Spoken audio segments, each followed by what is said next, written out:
Welcome to only IAS. स्वागत है आप सभी लोगों का प्रीलिम बूस्टर न्यूज डिस्कशन में। आज 22 जून 2022 है, तो आइए देख लेते हैं कि ऐसे कौन से इंपॉर्टेंट आर्टिकल्स हैं जो आज हमें कवर करने हैं। आगे बढ़ने से पहले ये जानकारी है offline online GS foundation course 2023 के बारे में। आप ओनली आईएएस के कोर्सेज को ऑफलाइन और ऑनलाइन दोनों ही मोड में अटेन कर सकते हैं, जहाँ पर आपकी कॉम्प्रिहेंसिव प्रिपरेशन हो जाएगी प्रीलिम्स और मेंस की। करंट अफेयर्स की क्लासेस होंगी, सीसैट की वीडियोस आपको ऑनलाइन मोड में मिल जाएंगी, 21 जीएस की बुकलेट्स होंगी, डेडिकेटेड मेंटरशिप होगी, फर्दर टेस्ट सीरीज भी अवेलेबल रहेगी। एक कॉम्प्रिहेंसिव कोर्स होगा 2023 की प्रिपरेशन के लिए। आप इस संबंध में अगर कोई और जानकारी चाहते हैं तो इस नंबर पे कॉल कर सकते हैं या फिर यहाँ पे मेल कर सकते हैं। तो चलिए आगे बढ़ते हैं। हमारा first article single use plastic के बारे में है। सिंगल यूज और मल्टी यूज प्लास्टिक के बारे में मैं भी आप जानते हो। कुछ प्लास्टिक के सामान ऐसे होते हैं जिन्हें एक बार इस्तेमाल करने के बाद आप फेंक देते हैं। प्लास्टिक का चम्मच, कोई स्ट्रॉ या फिर कोई और आइटम हो सकता है, कोई प्लास्टिक की गिलास हो गई, कोई डिस्पोजेबल आइटम हो गया। यहाँ पर देखिए ये जो आइटम्स होते हैं ये चूंकि एक ही बार इस्तेमाल में होते हैं तो एनवायरनमेंट को बहुत ज़्यादा पोल्यूट करते हैं। कुछ आइटम्स होते हैं पानी की टंकी, बाल्टी, जिन्हें आप बार बार इस्तेमाल करते रहते हैं तो उसमें बहुत समस्या नहीं होती है। सेंट्रल गवर्नमेंट ने भी हाल ही में सिंगल यूज़ प्लास्टिक को बैन कर दिया है। ये बैन 1 जुलाई से एप्लीकेबल रहेगा। 1 जुलाई 2022 के बाद से सिंगल यूज़ प्लास्टिक का इस्तेमाल नहीं किया जा सकेगा। इनकी manufacturing, import, stocking and distribution, sale, use सब कुछ बैन होगा, जिसमें पॉलिस्टरीन भी शामिल होगा। 1 जुलाई 2022 इज द डेट, याद रखिएगा। सिंगल यूज प्लास्टिक के बारे में कुछ बेसिक बातें समझते हैं। मिंड्रो फाउंडेशन रिपोर्ट, इनका क्या कहना है सिंगल यूज प्लास्टिक के बारे में। सिंगल यूज प्लास्टिक जो है वो जो भी प्लास्टिक ग्लोबली प्रोड्यूस किया जाता है उसका 1/3 कवर करता है। इनमें से 98% फॉसिल फ्यूल से बनाए जाते हैं, काफ़ी ड्यूरेबल होते हैं, लंबे समय तक एनवायरमेंट में बने रहते हैं और पोल्यूट करते हैं। इंडिया उन टॉप 100 कंट्रीज़ में आता है जो single use plastic waste generate करते हैं, और इन टॉप 100 कंट्रीज़ में हमारी रैंक 94 है। Top 3 Singapore, Australia and Oman है। इंडिया डोमेस्टिक प्रोडक्शन जो करता है सिंगल यूज़ प्लास्टिक का, जिसे आप शॉर्ट में SUP भी बोल सकते हैं, that is about 8 million metric ton. हम 2.9 मिलियन मीट्रिक टन का इंपोर्ट भी करते हैं, क्योंकि जो हम प्रोड्यूस करते हैं उतने से हमारी ज़रूरतें पूरी नहीं हो पाती। इंडिया का जो पर कैपिटा जनरेशन है सिंगल यूज़ प्लास्टिक का, दैट इज़ अबाउट 4 kg। मतलब हम और आप भी 4 kg सिंगल यूज़ प्लास्टिक के इस्तेमाल के लिए और उसे कचरे में तब्दील करने के लिए जिम्मेदार हैं। जो लार्जेस्ट शेयर है सिंगल यूज़ प्लास्टिक का, दैट इज़ ऑफ पैकेजिंग। चीज़ों को पैक करने में बहुत बड़ी स्केल पे सिंगल यूज़ प्लास्टिक का इस्तेमाल किया जाता है। जैसे उसकी अनपैकिंग की जाती है वो सिंगल यूज़ प्लास्टिक कचरा बन जाता है। 95% जो सिंगल यूज़ बिलोंगिंग्स हैं उसमें toothpaste, shaving cream, frozen foods, इनको कवर करने में जो सिंगल यूज़ प्लास्टिक इस्तेमाल किया जाता है वो कचरा बन के सामने आ जाता है। सेंट्रल पोल्यूशन कंट्रोल बोर्ड यानी कि CPCB ने अनाउंस किया है कि इन सभी प्रोडक्ट्स पे जो सिंगल यूज़ प्लास्टिक इस्तेमाल होता है वो बैन होगा।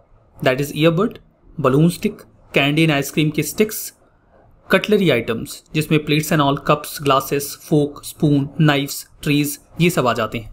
Sweet boxes, invitation cards, cigarette packs, PVC banners जो एडवर्टीजमेंट के लिए इस्तेमाल किए जाते हैं जो 100 माइक्रोन से कम मोटे हैं, एंड पॉलिस्टरीन जो डेकोरेशन के लिए इस्तेमाल किया जाता है, ये सब बैन होगा। पॉलीथीन बैग्स के बैन को लेकर क्या बातें हैं समझिए। मिनिस्ट्री ने कुछ पॉलीथीन बैग्स को तो ऑलरेडी बैन कर रखा है, कुछ का मामला यहाँ उनकी मोटाई से है। देखिए जो प्लास्टिक मोटे होते हैं उन्हें रिसाइकिल करना आसान होता है, वो थोड़े महंगे होते हैं तो उनका इस्तेमाल भी कम होता है। लेकिन अगर प्लास्टिक बहुत पतला है तो एक तो वो सस्ता होगा, ज़्यादा इस्तेमाल किया जाएगा, और दूसरा उसे रिसाइकिल करना भी मुश्किल होगा। सितंबर 2021 से ही कोई भी ऐसा प्लास्टिक बैग जो 75 माइक्रोन से कम का है उसे बैन कर दिया गया। पहले ये 50 माइक्रोन था, इस लिमिट को 75 कर दिया गया। फर्दर दिसंबर 2022 तक जो लिमिट है उसको एक्सटेंड करके 120 माइक्रोन कर दिया जाएगा। मतलब जो भी पॉलीथीन बैग्स इस्तेमाल होंगे उनकी मोटाई 120 माइक्रोन से ज़्यादा होनी चाहिए, ताकि वो थोड़े महंगे हों, उनका कम इस्तेमाल किया जाए, फर्दर उन्हें रिसाइकिल करना भी आसान हो। सैचेट्स, जिन्हें आप छोटे बैग या पैकेट बोल सकते हैं, प्लास्टिक वेस्ट मैनेजमेंट रूल 2016 के अनुसार इन पर पूरी तरीके से बैन होगा। ये वो प्लास्टिक मटेरियल हैं जो छोटे छोटे पैकेट्स में आते हैं, जैसे गुटखा, पान मसाला, टोबैको, इनके छोटे छोटे पैकेट्स होते हैं। कई बार इन छोटे पैकेट्स में आपको शुगर यानी कि चीनी के जो क्यूब्स हैं वो भी मिलते हैं। ये सभी जो प्लास्टिक के पैकेट्स होते हैं ये बहुत बड़े स्केल पे पोल्यूशन फैलाते हैं। एक बार आपने उन पैक्स का इस्तेमाल किया, वो कचरा बन गए, तो हम उन्हें भी रोकेंगे। इसे कौन मॉनिटर करेगा कि ये जो बैन है उसे इंप्लीमेंट किया जाए? सेंट्रल गवर्नमेंट की ओर से CPCB, central pollution control board, वो इसे मॉनिटर करेगा और राज्यों में स्टेट पोल्यूशन कंट्रोल बोर्ड इस प्रकार के इंप्लीमेंटेशन के लिए जिम्मेदार रहेगा। पेनल्टी की बात करते हैं। इन्वायरमेंटल प्रोटेक्शन एक्ट ऑफ 1986 में जो पेनल्टी के प्रावधान हैं वही इंप्लीमेंट होंगे। अगर कोई इस बैन को नज़रअंदाज करता है तो उसे 5 साल तक की जेल हो सकती है या 1 लाख तक का जुर्माना लगाया जा सकता है या फिर दोनों भी हो सकता है। तो आपने देखा कि इस कानून को सख्ती से लागू करने की योजना भी बनाई गई है। देखिए इस प्रकार के क्या क्वेश्चंस पूछे गए हैं पास्ट में। माइक्रोप्लास्टिक पे क्वेश्चंस पूछे गए हैं। Where is there a great concern about the microbeads जो एनवायरमेंट में रिलीज किए जाते हैं, इसको लेकर क्या बहुत ज़्यादा कंसर्न है। 2019 का ये प्रश्न है। माइक्रोबिट्स जो होते हैं वो प्लास्टिक के छोटे छोटे टुकड़े होते हैं। इसका सही जवाब था ए, ये हार्मफुल होते हैं मरीन इकोसिस्टम के लिए। कई सारे ब्यूटी प्रोडक्ट्स में इन प्लास्टिक के टुकड़ों का इस्तेमाल किया जाता है। जब वो ब्यूटी प्रोडक्ट्स इस्तेमाल हो जाते हैं तो ये पानी के माध्यम से बहकर समंदर में, तालाबों में, नदियों में चला जाता है, जहाँ के मरीन एनिमल्स के लिए ये काफ़ी ज़्यादा खतरनाक बन जाता है। यही प्रश्न 2019 में आया था। तो प्लास्टिक के टुकड़े या प्लास्टिक को लेकर प्रश्न पूछे गए हैं तो दोबारा भी पूछा जा सकता है। हमारा next article major economies forum on energy and climate के बारे में है। कुल मिला के ये आर्टिकल है MEF के बारे में। MEF का फुल फॉर्म आपको समझ में आ गया, that is major economies forum. MEF की एक वर्चुअल मीटिंग हुई। यहां पर MEF में एक ग्लोबल मूवमेंट को लॉन्च करने की बात की गई जिसे नाम दिया गया लाइफस्टाइल फॉर एनवायरमेंट। मतलब आपको समझ में आ रहा होगा, हम एक ऐसी लाइफस्टाइल अपनाएं जो हमारे एनवायरमेंट के लिए कम नुकसानदेह हो। ऑब्जेक्टिव क्या है इस मीटिंग का? इस मीटिंग में ऑब्जेक्टिव ये रहा कि हम ऐसे एक्शंस को और तेज करें डेवलप्ड और डेवलपिंग कंट्रीज दोनों ही जगहों पे, जहां पे हम एनर्जी सिक्योरिटी को स्ट्रेंथन करें और क्लाइमेट क्राइसिस को हैंडल कर पाएं। COP27 में जो भी बातें कही गई हम उन्हें और मोमेंटम के साथ इंप्लीमेंट कर पाएं। MEF जिस संस्था की हम बात कर रहे हैं, जिस फोरम की हम बात कर रहे हैं, ये कब बना? MEF को बनाया गया था 2009 में। उस समय जो US के प्रेसिडेंट थे बैरक ओबामा, उनके द्वारा, और ये फोरम उसके बाद से ही एनवायरमेंट को कंजर्व करने के लिए काम कर रहा है। MEF में इंडिया का क्या रोल रहा है या इंडिया इस दिशा में कैसे काम कर रहा है, उस पर चर्चा करते हैं। इंडिया ने 159 gigawatt non fossil fuel based electricity generation capacity attain कर ली है। मतलब नॉन फॉसिल फ्यूल जो ग्रीन एनर्जी है उसके माध्यम से इलेक्ट्रिसिटी के जनरेशन में हम बढ़िया काम कर रहे हैं। और भी माइलस्टोन्स हैं जो इंडिया ने अचीव किए हैं, जैसे कि 7.5 ईयर्स, पिछले 7.5 सालों का अगर आप डेटा उठाएंगे तो आपको पता चलेगा कि इंडिया की जो इंस्टॉल्ड सोलर एनर्जी कैपेसिटी है वो लगभग 18 गुना बढ़ गई है। ये बहुत ही तेज बढ़त है अगर आप इवेलुएट करें तो। इंडिया का जो एनुअल पर कैपिटा एमिशन है वो ग्लोबल एवरेज का 1/3 है। हम एमिशन भी कम कर रहे हैं। फर्दर इंडिया ने एक बहुत ही एम्बिशियस गोल लिया है, दैट इज पंचामृत गोल। पंचामृत में आपको समझ में आ रहा होगा 5 चीजें होंगी एटलीस्ट, जिसके माध्यम से हम दुनिया में क्लीन एनर्जी को लेकर अपने कंट्रीब्यूशन को इंश्योर करेंगे। पंचामृत प्लान क्या है या पंचामृत गोल्स क्या हैं, उन पे बात करेंगे। इंडिया अपनी जो कमिटमेंट्स हैं, जहां पे हम ग्रीन हाइड्रोजन मिशन के माध्यम से ई मोबिलिटी को, इकोनॉमी को कम पोल्यूटिंग बनाने की कोशिश कर रहे हैं, उस दिशा में भी काम कर रहा है। पंचामृत गोल्स की बात कर लेते हैं, जहां पर 2030 के लिए हमने 5 गोल्स डिसाइड किए हैं। पहला गोल ये है कि हम non fossil fuel based energy capacity को 500 गीगावाट तक लेकर जाएंगे 2030 तक। 50% जो देश की एनर्जी रिक्वायरमेंट है हम उसे 2030 तक रीन्यूएबल एनर्जी से पूरा करेंगे। ये हो गया दूसरा पॉइंट। तीसरा गोल है कि हम टोटल प्रोजेक्टेड कार्बन एमिशन जो है वह 1 बिलियन टन तक कम करेंगे वर्तमान से 2030 के बीच में। चौथा ये है कि हम कार्बन इंटेंसिटी को जो हमारी इकोनॉमी में है उसे 2030 तक 45% लेस करेंगे। और पांचवा पॉइंट ये है कि हम इंडिया को कार्बन न्यूट्रल या नेट जीरो एमिशन के गोल तक लेकर जाएंगे 2030 तक। तो ये पंचामृत गोल्स हैं 2030 के। मेंस वगैरह में भी ये लिखने के काम आ जाएंगे। हमारा जो नेक्स्ट आर्टिकल है वो UNSC 1267 कमेटी के बारे में है। इंडिया और US ने ज्वाइंटली प्रपोज किया एक प्रस्ताव कि मक्की नाम का एक ये जो आतंकवादी है, जो लश्कर-ए-तैयबा का एक टॉप मिलिटेंट है, उसे यूनाइटेड नेशन सिक्योरिटी काउंसिल का या यूनाइटेड नेशन सिक्योरिटी काउंसिल की जो एक कमेटी है उसके एम्बिट में ग्लोबल टेररिस्ट डिक्लेयर कर दिया जाए। उस कमेटी का नाम क्या है? उस कमेटी का नाम है अल कायदा and ISIL sanctions committee. ISIL का फुल फॉर्म होता है Islamic state of Iraq and the Levant. Levant में सीरिया और आसपास का एरिया आ जाता है। उस पूरी ज्योग्राफिकल रीजन को लेवेंट कहा जाता है। तो चूंकि ISIL ने उस पूरे एरिया को डोमिनेट करने की कोशिश की थी, इसलिए उसे ISIL भी बोलते हैं, ISIS भी बोलते हैं, इराक एंड सीरिया। तो ये जो कमेटी है al Qaeda and ISIL sanctions committee, इसे UNSC 1267 कमेटी के नाम से भी पुकारा जाता है। उसी के एम्बिट में मक्की नाम के इस आतंकवादी को ग्लोबल टेररिस्ट डिक्लेयर करने की योजना थी। फॉर द फर्स्ट टाइम इस कमेटी का गठन 1999 में किया गया। फर्दर जब 2001 में सितंबर में अटैक हुआ US में, उसके बाद से इसने अपना काम और तेजी से कर दिया। वर्तमान में इसे Daesh and al Qaeda sanctions committee के नाम से भी पुकारा जाता है।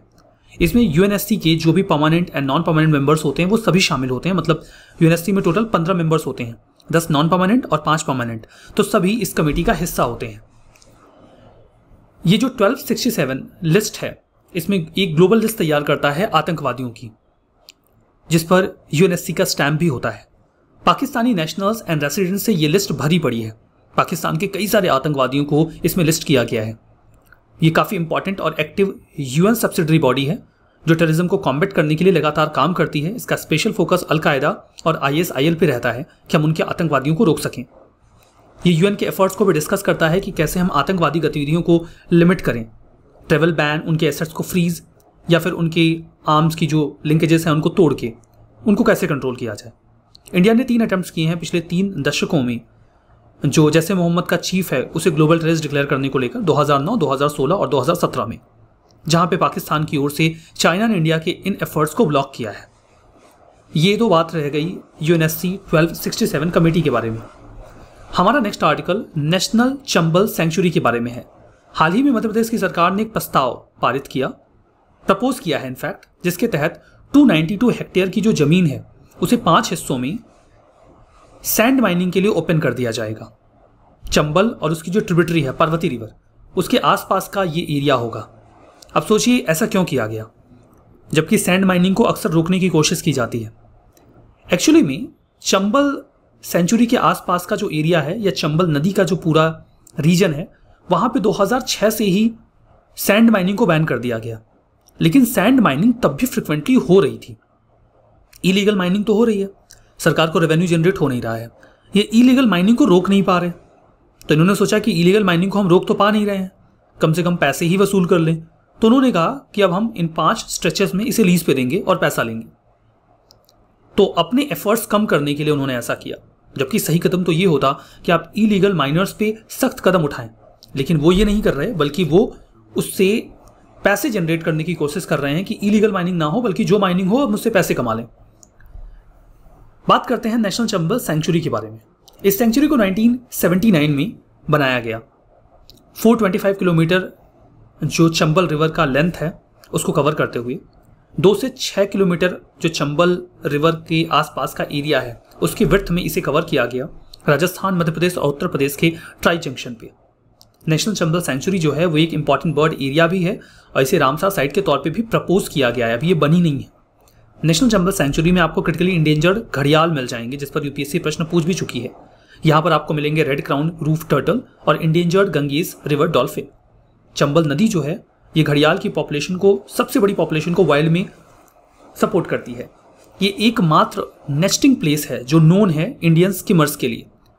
चंबल रिवर के आसपास का जो रीजन है या चंबल जो रिवर है, यहाँ पे जो 26 टर्टल की स्पीसीज भारत में पाई जाती है उनमें से 8 आपको यहाँ मिल जाएंगी। चंबल भारत की कुछ साफ नदियों में से एक है। तो ये तो चंबल रिवर और सेंचुरी के बारे में कुछ महत्वपूर्ण बातें हो गई।